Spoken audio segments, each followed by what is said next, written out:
Yeah. How was pregnancy different after the stroke compared to the first 3 times when you were stroke free? I was told that I would probably need to terminate because it was too high. They were saying it was too high risk to go through with it. So I needed cardiologist, endocrinologist, neurologist, all talking with the gynae OB as to whether this was going to be something that could happen. So they had lots of meetings. I went to a few meetings and I got the all clear at about 13 weeks. For that time, they were saying this might not be something that will happen for you. So at 13 weeks, I got the okay, and then I had to be monitored every week and deliver by cesarean. This is the Recovery After Stroke podcast with Bill Gassiamis, helping you navigate recovery after stroke.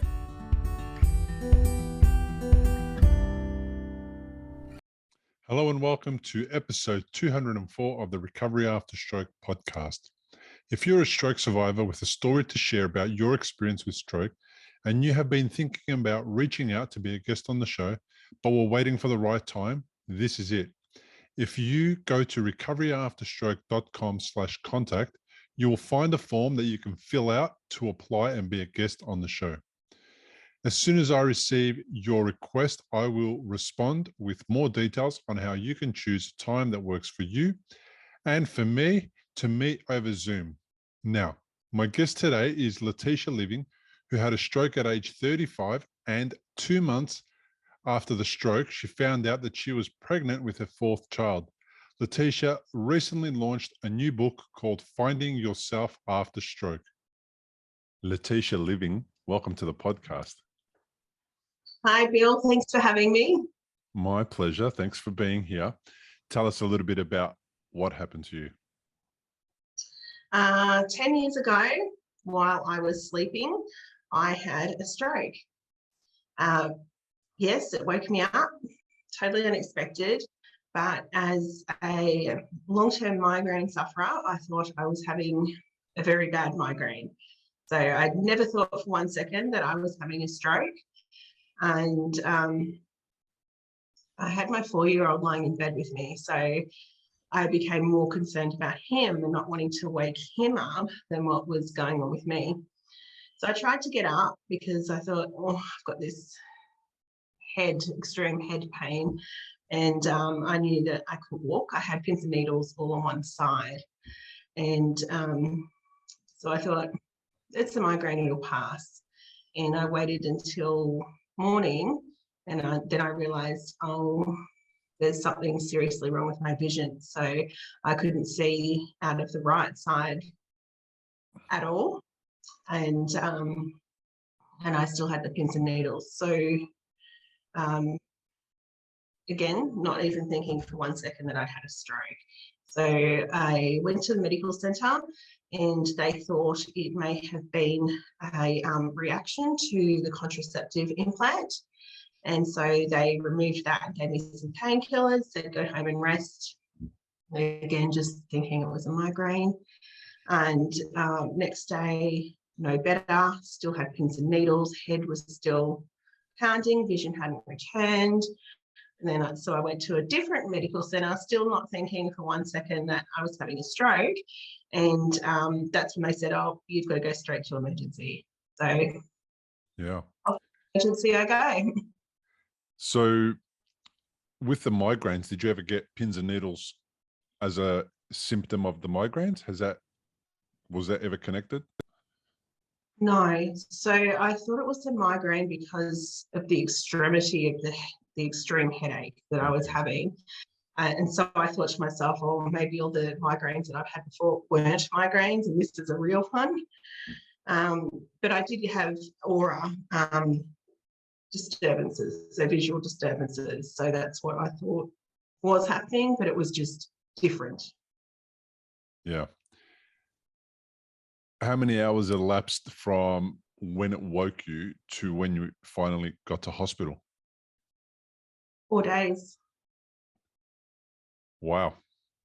Mm-hmm. By the time So I you, had the stroke on Thursday night and I was in emergency on Monday. so it was an ischemic stroke. It was. Is there an underlying cause now? Do they know what caused it? Yeah. So when they realised that I'd had a stroke and I had the CT scan and then I had an MRI and that's when they found it, Tuesday they did some investigations. So they did a toe or I think it was a transesophageal echocardiogram, and during that they found a hole in my heart. And so that combined with being on contraceptives, and at the time I smoked, gave up right there and then, having stress in my life and being a migraine sufferer, it was like the perfect storm. It wasn't like, would this ever happen? It was when would this happen? Yeah.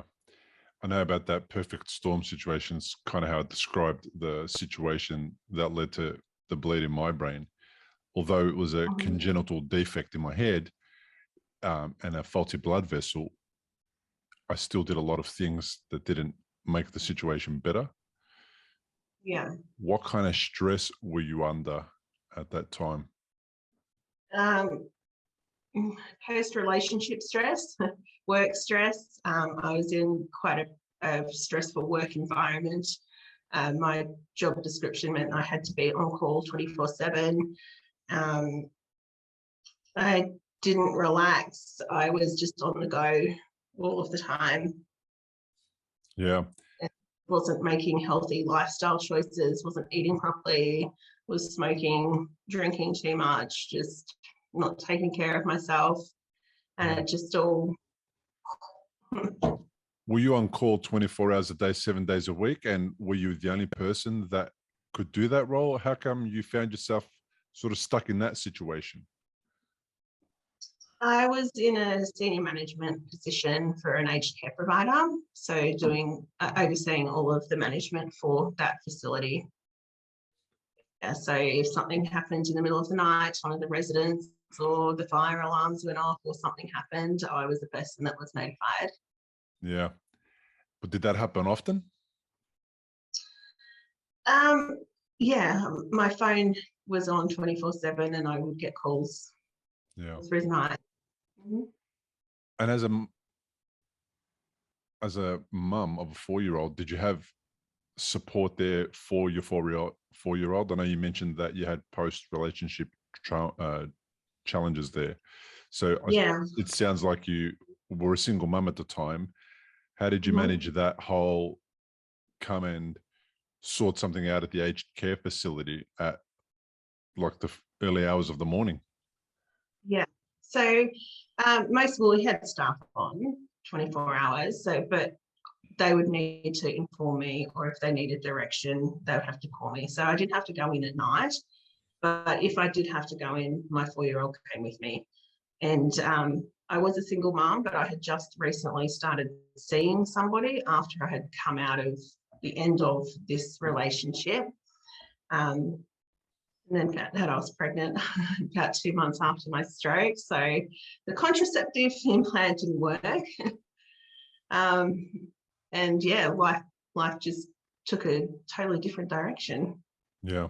But I call it my stroke of luck because I couldn't have kept going down that road for long. So, but it was hard because I was very, very tied to my job and all of that. That was all my identity. So, and I didn't know how to stop because I'd been on the go for so long. My stroke said, yep, no, you've got to stop now. Yeah, it certainly did do that. And it also revealed that other underlying condition that often people who have a post-Foramen Ovale or a PFO in their heart don't know about it.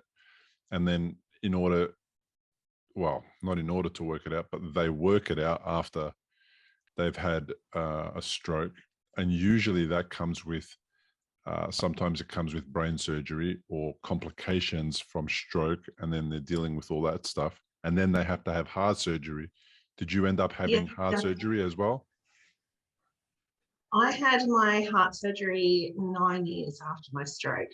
So I had my stroke, they found the PFO, and at that time, 10 years ago now, it was still relatively new as to what they would do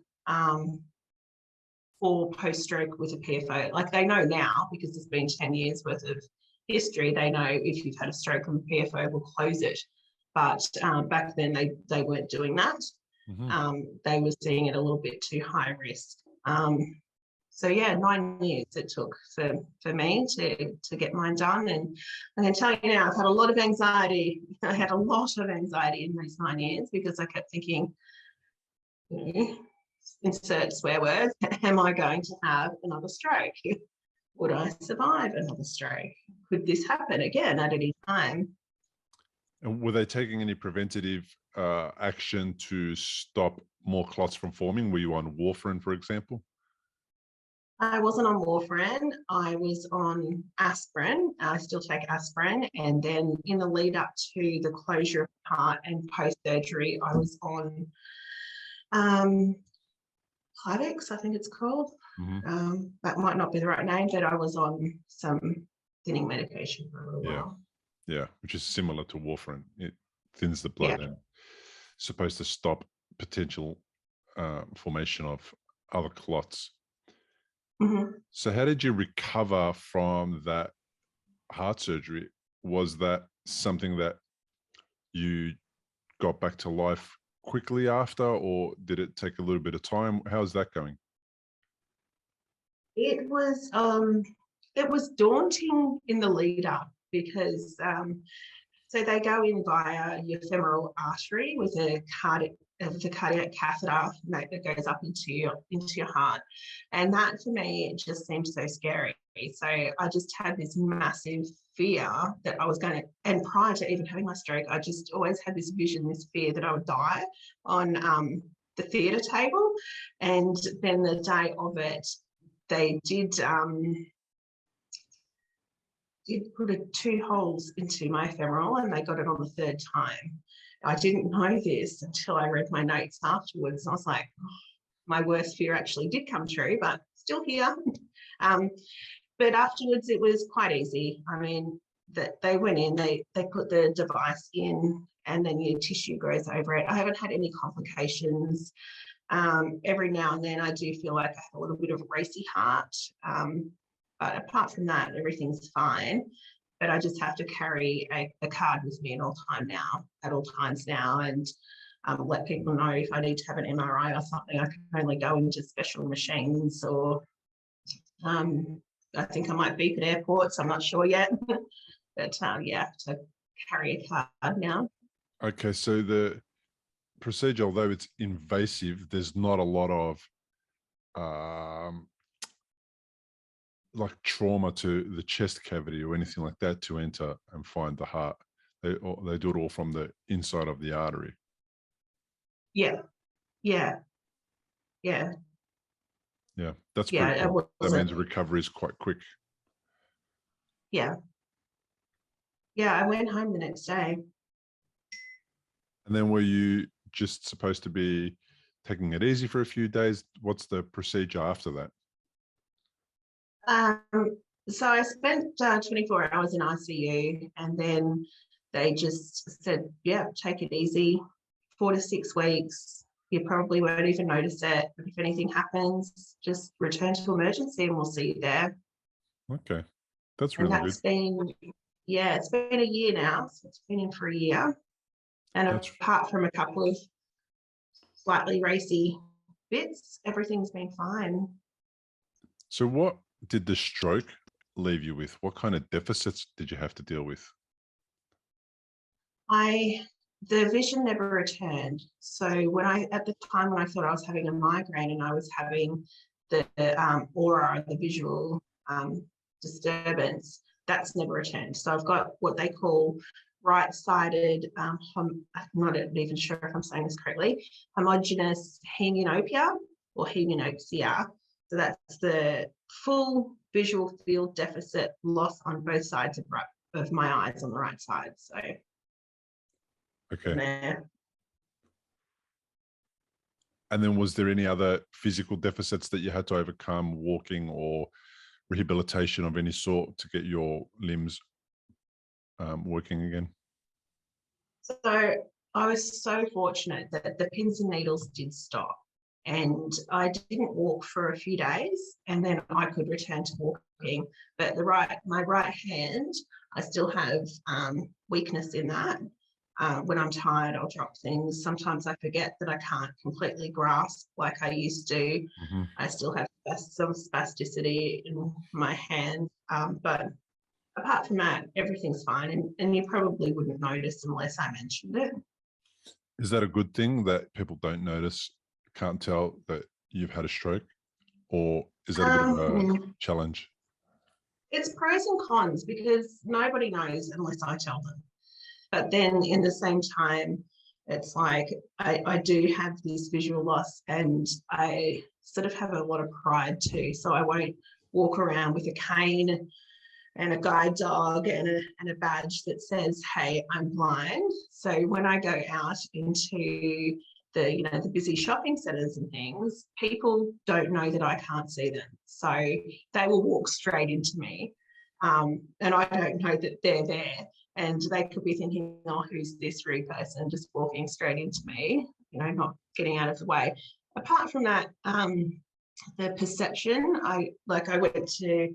after my stroke, I went for a walk/run and realised I couldn't do that. And I fell and hurt my ankle and knee pretty badly. So I couldn't return to netball or those sort of contact sports because I can't see things coming at me. So that's probably the biggest thing. And I never got my driver's license back. So I did lose that independence, and that was a massive thing that took me, quite a few years to accept that I probably won't be able to drive again. Does the use of vehicles like Uber or taxis or any of that kind of stuff make that loss of independence better, or is it not the same? Does it not really cut it when it comes to being completely and totally free to travel wherever you want? I'm used to it now, so I use Uber, and I'm so grateful for Uber. It's great, and it's a lot cheaper than taxis. But it still is challenging because I have to plan everything ahead and rely on other people. I love, and I think we all do love that. We can't wait to get our driver's license and be an independent person. You just want to make those decisions, and even snap decisions like, okay, let's go here now, or what do you want to do, or let's stop here on the way home. That doesn't really happen for me, but I have adapted. Yeah, and you've probably got friends who pick you up and take your places and do all of that kind of stuff. I do, and I'm so lucky to have that. Yeah, I know how frustrating it was for me when I wasn't able to drive for a few months. I think it was probably all up maybe 8 or 9 months where I wasn't allowed to drive or able to, and I had my dad and different people picking me up and the rest of it, and it was really nice of them to do so, but it wasn't the same. It was still it felt like I was inconveniencing everybody. Yeah, which I was in a way, but they were happy to do it. Yeah. And then I felt like I just couldn't do things on a whim where I would have beforehand. I had to plan ahead and find a way to get from A to B. And then maybe in my mind, it felt like it took longer to get to places where maybe it didn't. With traffic in a city like Melbourne, public transport's not that much slower. There's this perception that it's not as convenient as a car, but also there are some places in Melbourne where public transport doesn't get to, so then that really is inconvenient, and you do have to find another way to get there. A lot of people work towards getting their driver's license back after stroke. It's one of the big things that they want to get back, and I can see why. It changes the way that you're able to move around and the things that you're able to access, whether they are medical services or entertainment or any of those things. It just changes the way that you get to access those places. Yeah, and it was difficult. I mean, one minute I'm driving my kids to and from school and their sporting commitments, and then the next I can't leave the house without relying on somebody else. Mm-hmm. And you've discovered a couple of months after your stroke that you're pregnant, and then you had to go through pregnancy for the second time. You know what pregnancy is like because you've been through it before. Oh, was that the fourth time? Yeah. So you've got to go through pregnancy the fourth time. So you've had these other 3 pregnancies. You know exactly what they're like, stroke free. If you've had a stroke and you're in recovery, you'll know what a scary and confusing time it can be. You're likely to have a lot of questions going through your mind. Like, how long will it take to recover? Will I actually recover? What things should I avoid in case I make matters worse? Doctors will explain things, but obviously you've never had a stroke before. You probably don't know what questions to ask. If this is you, you may be missing out on doing things that could help speed up your recovery. If you're finding yourself in that situation, stop worrying and head to recoveryafterstroke.com, where you can download a guide that will help you. It's called 7 Questions to Ask Your Doctor About Your Stroke. These 7 questions are the ones Bill wished he'd asked when he was recovering from a stroke. They'll not only help you better understand your condition, they'll help you take a more active role in your recovery. Head to the website now, recoveryafterstroke.com, and download the guide. It's free. Yeah. How was pregnancy different after the stroke compared to the first 3 times when you were stroke free? It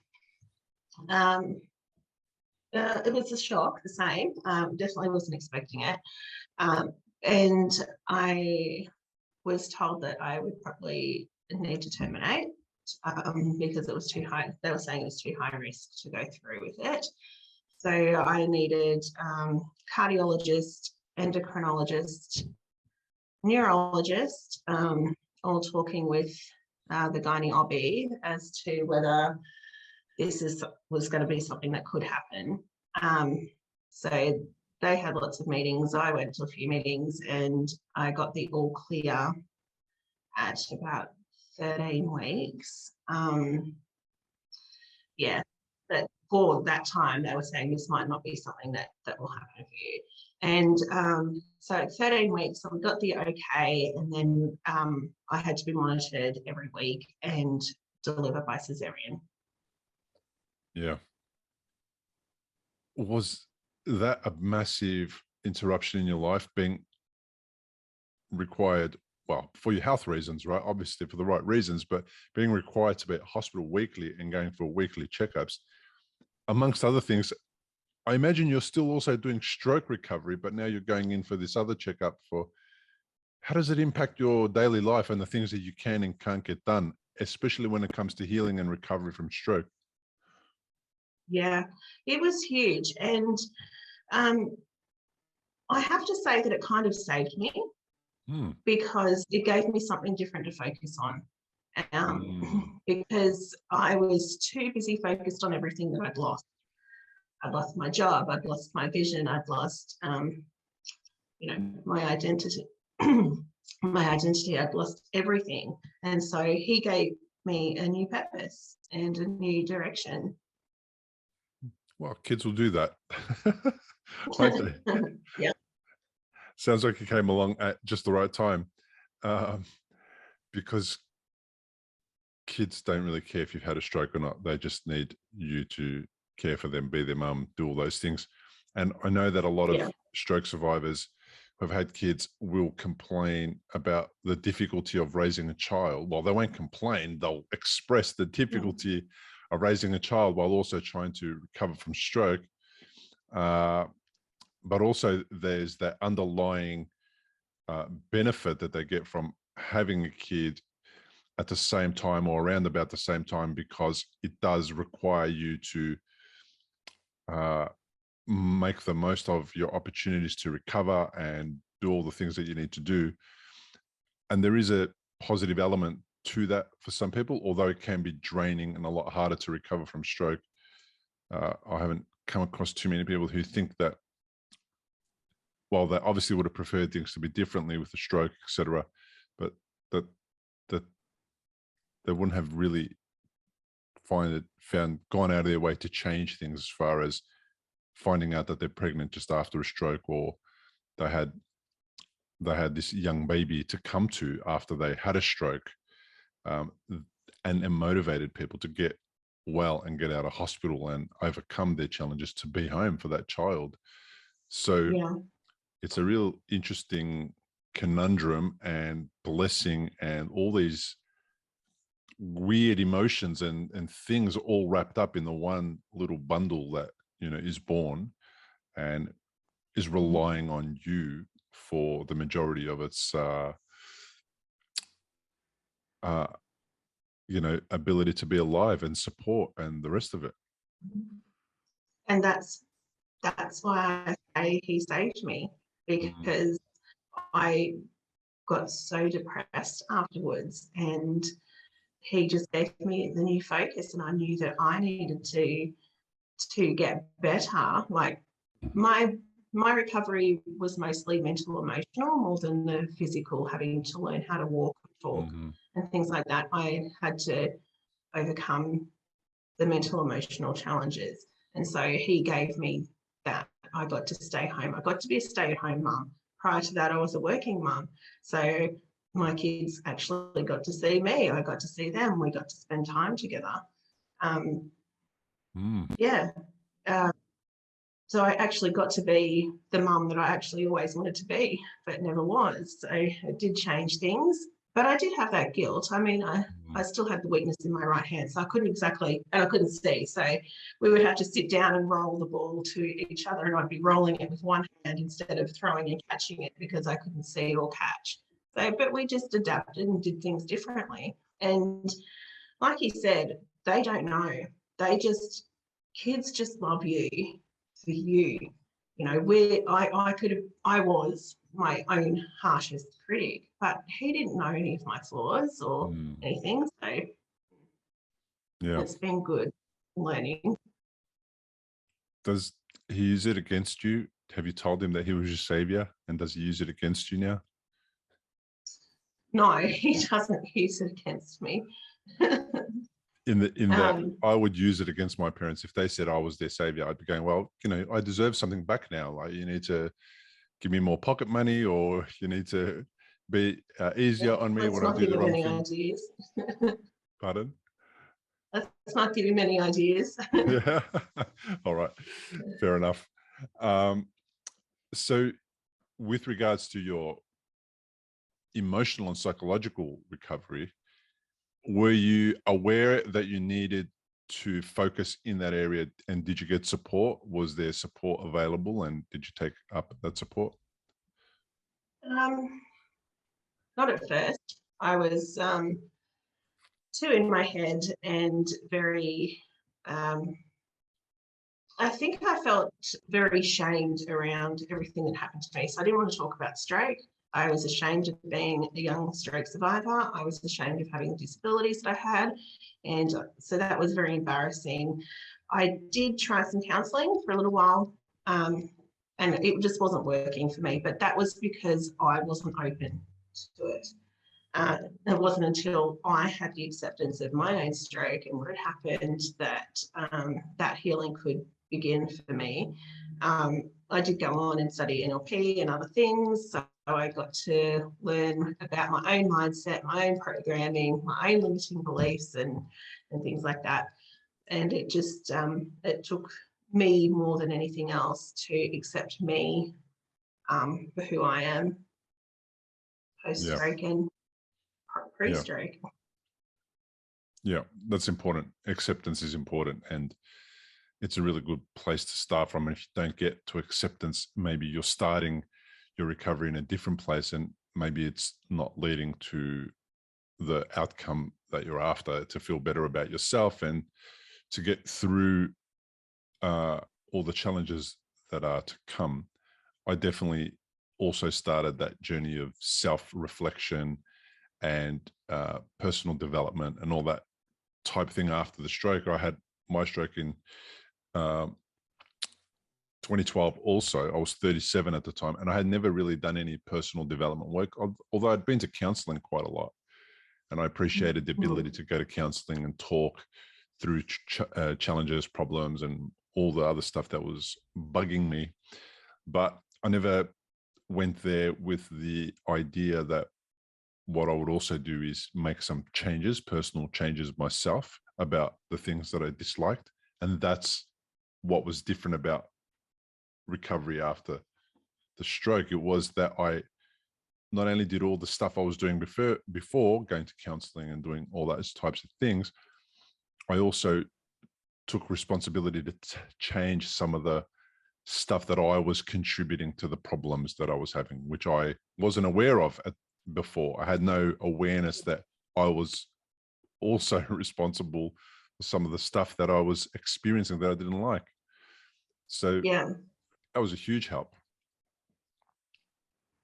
Yeah, sometimes we don't realize how we are actually contributing to our own outcomes. At the beginning of that transformational journey for you, did you appreciate when somebody said to you, hey, Letisha, you know that you're probably the one that's in your way? They may not have said it like that, but I remember at counseling, my psychologist said that to me. She said, you know, you've been going on and on about all these other people causing you all these problems. And then she said to me one day, is there a chance that it's you? And of course, I swore at her. I got up and stormed out. We had a great relationship, so it was all within context, and it was okay, you know, for me to respond that way. And she knew that I wasn't attacking her or being like personally aggressive or rude or anything. But it took a while for it to sink in that I was the guy, and I didn't like other people telling me that I was. So how did you cope with that? Or did you accept it, or was it okay?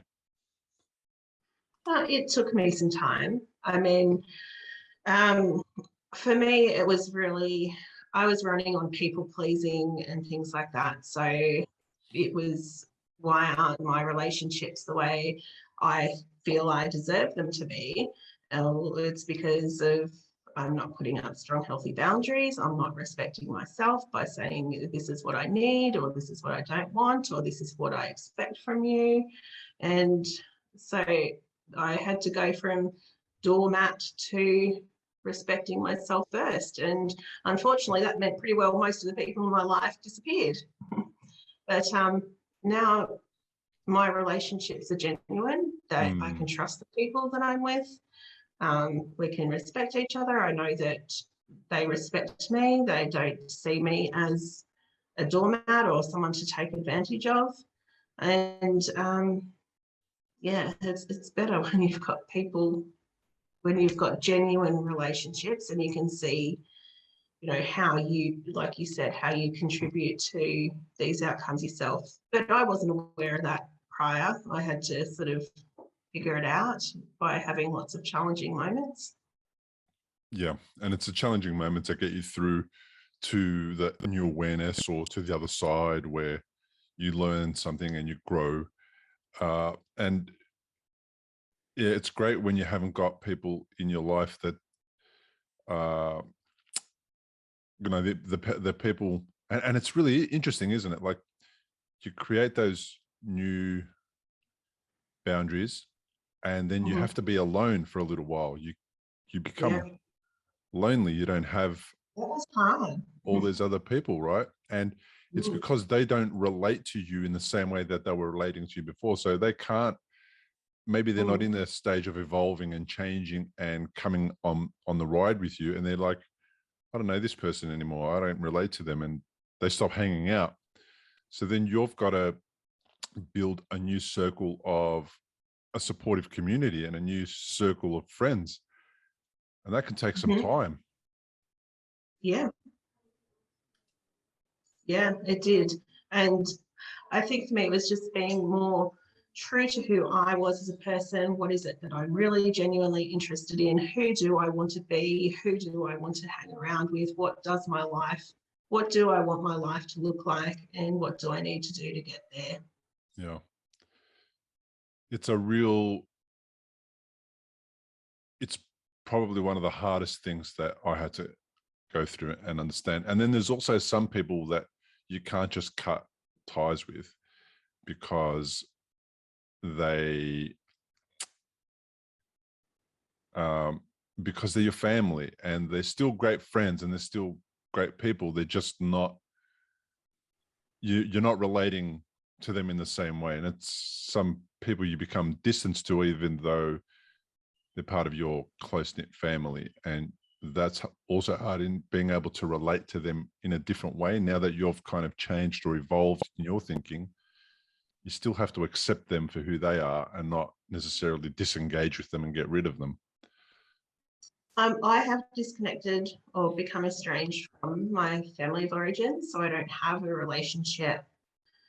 Haven't had a relationship for nearly 10 years now with my parents or my siblings. Mm-hmm. It was really hard. I was very depressed. So, you know, my youngest baby that I've had doesn't know his aunties, uncles, cousins, grandparents. Uh-huh. And being a single parent and post-stroke survivor with the disabilities and not having that support was really, really hard. And that was part of that mental, emotional challenge that I had to get past. But I have met people who do accept me post-stroke, who do accept all of me and don't judge me and are supportive of me, who have become that in place of what would otherwise have been the family support. Right. That's a pretty dramatic change then.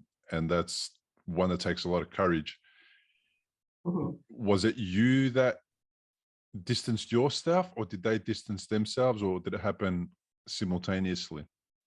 It was a bit of both. So the dysfunctional patterns were there prior to my stroke, but I was just putting up with them because, hey, they're family. So, you know, I've got to put up with family. But afterwards, when I'd made a decision about, I would just say to myself, if these people weren't my family, would I accept this from them? Would I want them in my life? And it was either a yes or a no. And then that's where I had to make that decision and stick with it. I mean, I went back and forth a couple of times, but the repeated patterns of behaviour were always there. And I made a decision about how I deserve to be treated, and I've stuck with it. Yeah, fair enough. It's not about holding grudges or not. You know, my values are very ingrained in family. So that was so hard for me to go against everything that I believed in. But boundaries are really important. Yeah. Because emotional turmoil, emotional manipulation, any of the things that cause an emotional response in a negative way requires a lot of energy. I know it's really difficult for me to get through emotional problems that linger. They just drain your ability to do other things and to participate in the rest of your life. And I can't leave emotional challenges unattended to or unresolved for too long, because I just can't focus on everything else. I can't be a person that operates successfully if I don't get that stuff sorted. Yeah, I'm the same. I just unresolved things that will just continue playing on my mind forever.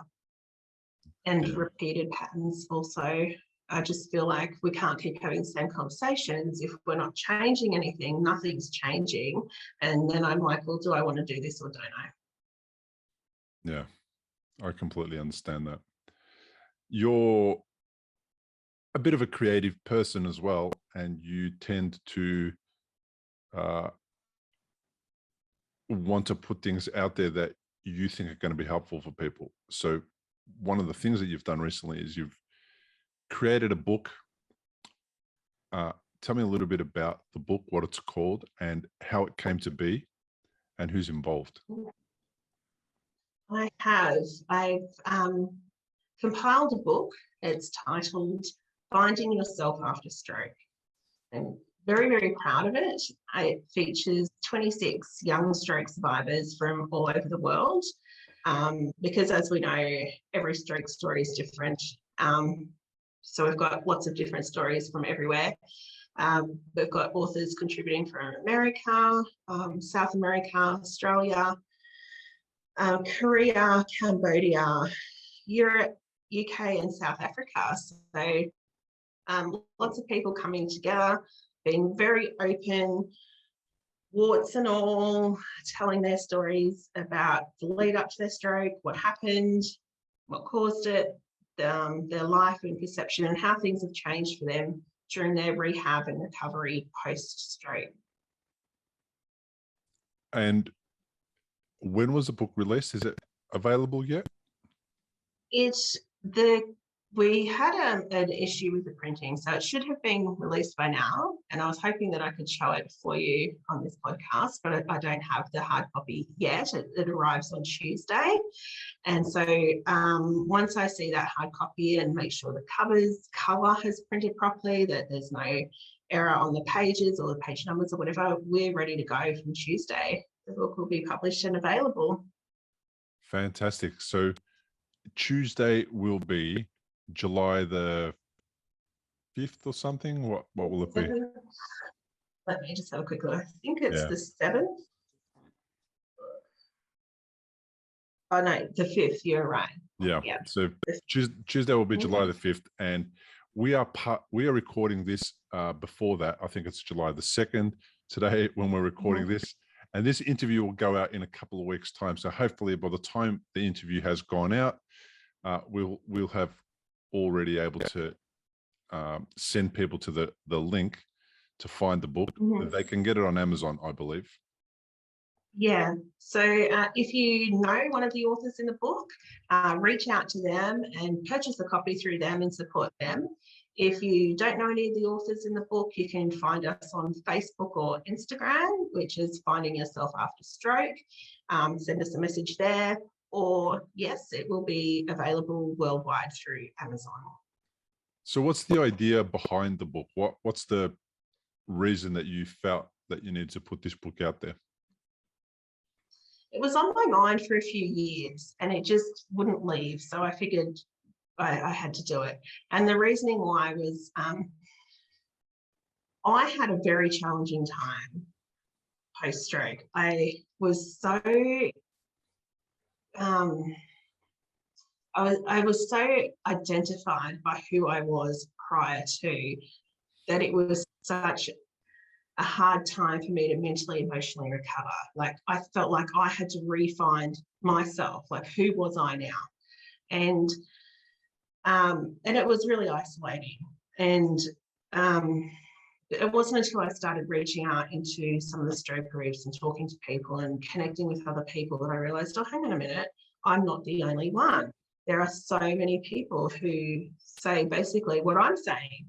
And I thought, how good would it have been to have something like this book when I had my stroke? Because I'm quite introverted, I would never have gone to a stroke meetup group. There's no way that would have happened for me.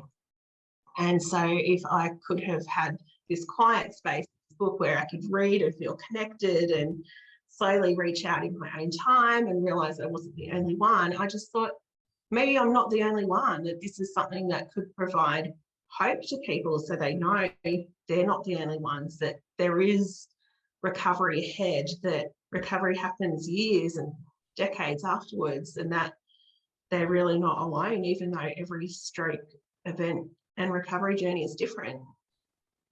And I just hope that when somebody reads it, that they can find themselves in there somewhere.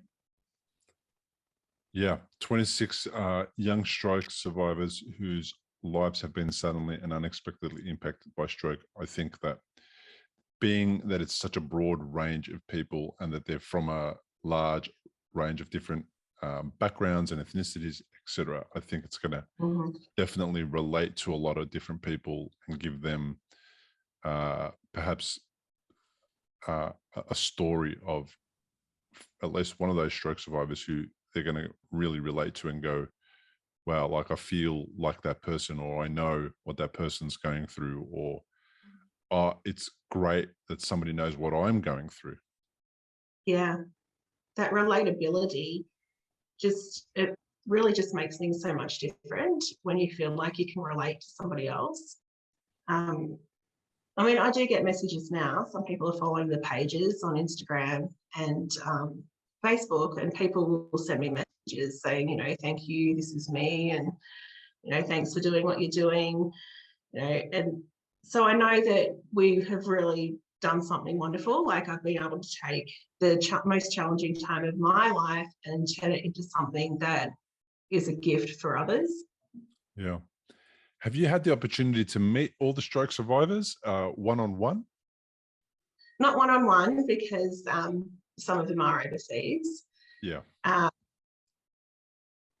I'm connected to them all. And they're just all amazing people, all just doing their post-stroke life in their own way and changing lives all one at a time. I do want to meet all the ones in Australia after our book goes published. So I'm actually telling you something now that we haven't openly shared or even planned yet, but we want to do an online launch for Stroke Week. So an online launch of the book during Stroke Week, and then afterwards I'll go to Sydney and Melbourne. So I'll meet all of the authors in New South Wales and Sydney, and all the ones in Victoria in Melbourne. And the ones I haven't met. Stroke Week is the Australian week of stroke awareness, and it's run by the Stroke Foundation. Is that right?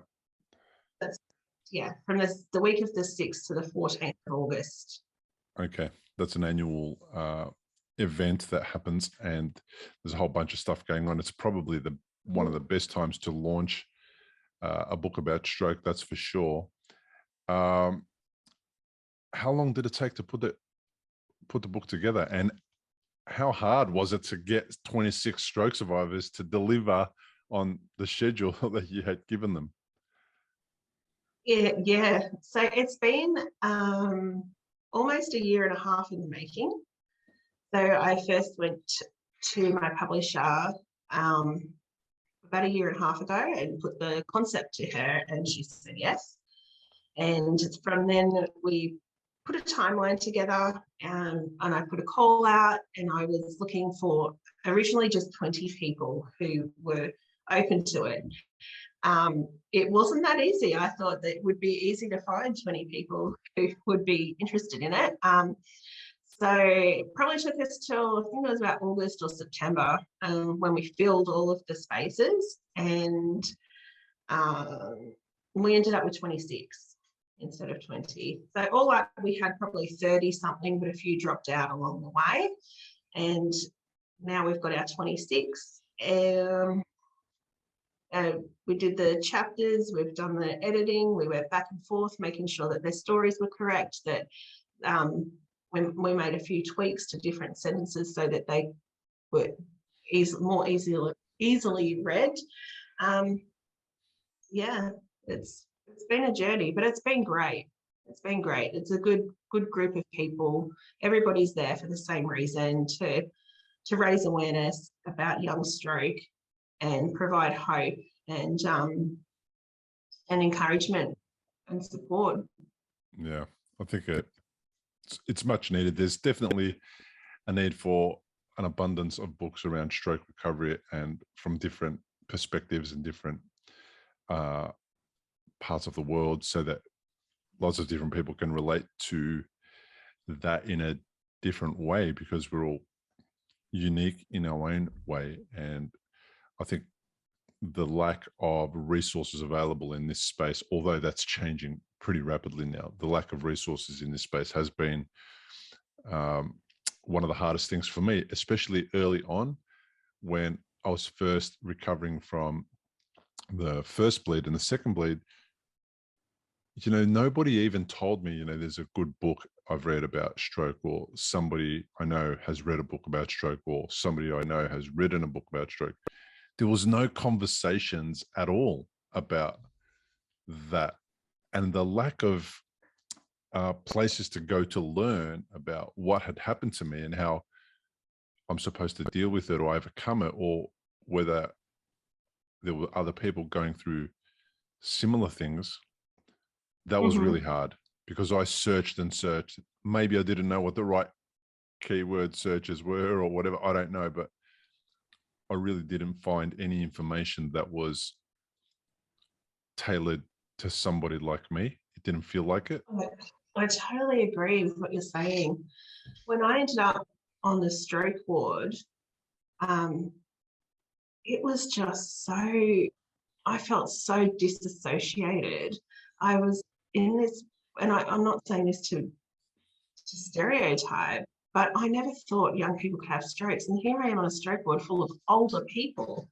And some of them were not doing as well as I was doing. And I just thought, what is going on? Like, I just felt so disorientated, disassociated, not, I couldn't connect with myself or my surroundings. And then I can't remember, I was given some information somewhere, may have been in hospital, it may have been through Vision Australia, I don't know where it was, but I did get some info and it had older people on it. And I was like, this isn't even me. And it just kept making me feel kind of worse, I guess. So I do hope that the book can bring some, peace of mind to other young people going through it, that they can relate to it. Yeah, I think it will. It'll bring at least possibilities for people to connect to a wide range of different people in one book, in one publication, which is really good as well, because that's a lot of perspectives in one place. So you get a lot of bang for your buck, I suppose, if somebody buys the book. I'm looking through the Insta, and in the Instagram page of it, which is Finding Yourself After Stroke, you've got some of the photos of some of the people who have contributed, and it's just ridiculous how young some of the people are. One of the young ladies is Beth, who was 19 when she had a stroke, and then there's people from all walks of life and all different ages, and seems like they've all had different types of experiences with regards to stroke. Caitlin collapsed when she was stepping out of the shower. Caleb was 24 at the gym. Brooke's husband heard her fall and dialed 911. Bob's stroke changed his life for the better. So much really good information in there. And it's great. It's great that this book has come together and that you had this idea that wouldn't leave your head. So tell me about the fact that it wouldn't leave your head. If it was something, have you ever had an idea that stuck around for so long? What made it stick around for so long and not go away? What was so special about it, or more important that you had to do it? Okay, so this is going to sound really woo-woo and out there, but every time I thought about it, I got goosebumps. So I was like, that's it. I have to do it.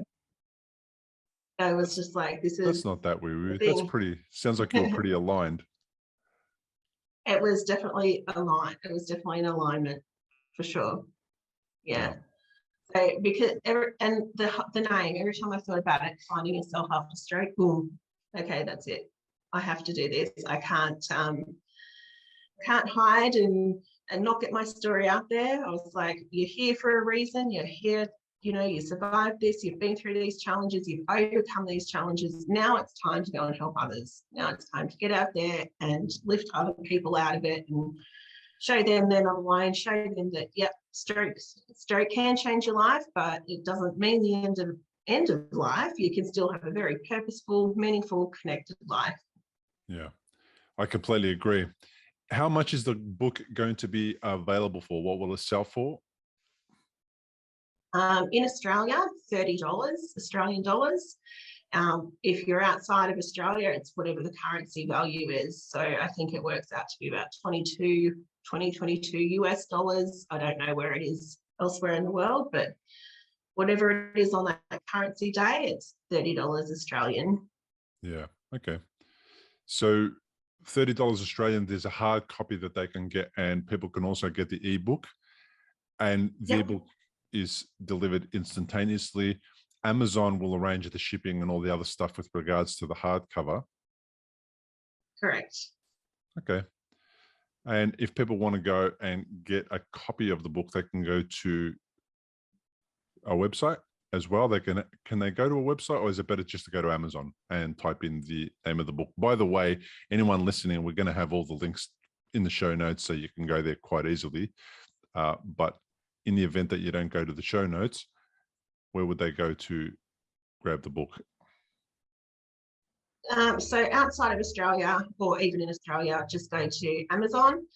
If you know one of the authors in the book, go directly to them. If you don't, you can send us a message on Facebook or Insta. Fantastic. On that note, thank you so much for reaching out a couple of times. I know we had a great chat a couple of weeks ago. I'm glad you're feeling better after your bout with COVID, was it? Yeah. And you had to cancel at the last minute. I'm glad you're feeling better and that you're over that. And I really appreciate you coming onto the show. Thanks, Bill. Thank you for having me. I always enjoy talking to you. My pleasure. Absolute pleasure. And good luck with the book, and good luck with future projects and with your ongoing healing and recovery. Thank you. Once again, thanks for joining us on today's episode. To learn more about my guests, including links, and to download a full transcript of the entire interview, please go to recoveryafterstroke.com/episodes. If you would like to support this podcast, the best way to do it is to leave a 5-star review and a few words about what the show means to you on iTunes and Spotify. If you are watching on YouTube, comment below the video, like this episode, and to get notifications of future episodes, subscribe to the show on the platform of your choice. Sharing the show with family and friends on social media will make it possible for people who may need this type of content to find it easier, and that may make a massive difference to someone that is on the road to recovery after their own experience with stroke. Thanks again for being here and listening. I really appreciate you. See you on the next episode.